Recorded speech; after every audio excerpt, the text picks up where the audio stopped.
Dans ma cité, y'a des malades car du verre pour chasser leur blues. Dans ma cité, dans ma cité.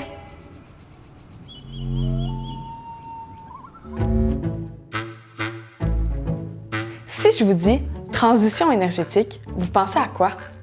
Moi, je pense tout de suite à ça ou ça, qu'on remplace par l'électricité. En autant que cette électricité-là soit produite sans polluer, bien sûr. Mais au Québec, c'est ça notre gros avantage. On a parmi l'électricité la plus propre du monde et on en produit beaucoup, genre beaucoup.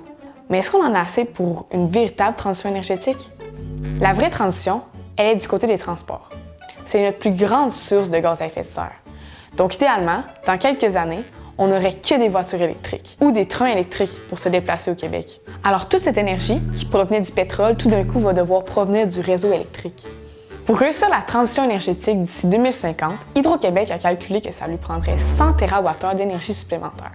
Bon, ça représente quoi 100 TWh? Juste pour vous dire, actuellement au Québec, on en produit 200 TWh.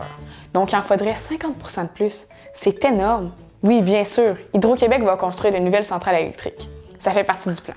Mais imaginez-vous que 100 TWh, ça voudrait dire des dizaines de milliards de dollars.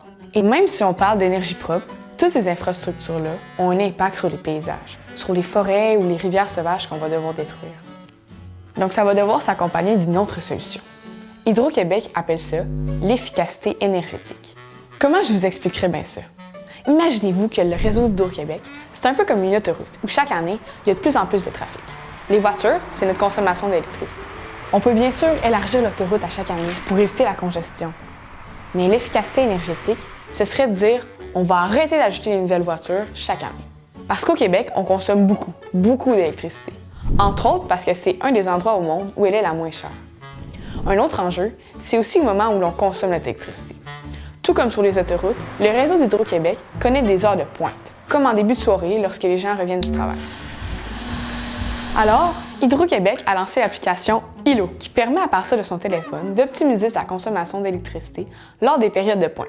En échange, le client reçoit des récompenses en argent. Et dans notre coin de pays, on a décidé de prendre le taureau par les cornes. Lac-Mégantic veut s'imposer comme le laboratoire de la transition énergétique au Canada. Grâce à notre micro-réseau électrique et à la reconstruction innovante de notre centre-ville, mais aussi grâce à des événements d'envergure et une expertise locale qu'on souhaite faire rayonner de plus en plus loin. D'ici là, ne manquez pas nos autres capsules dans ma cité.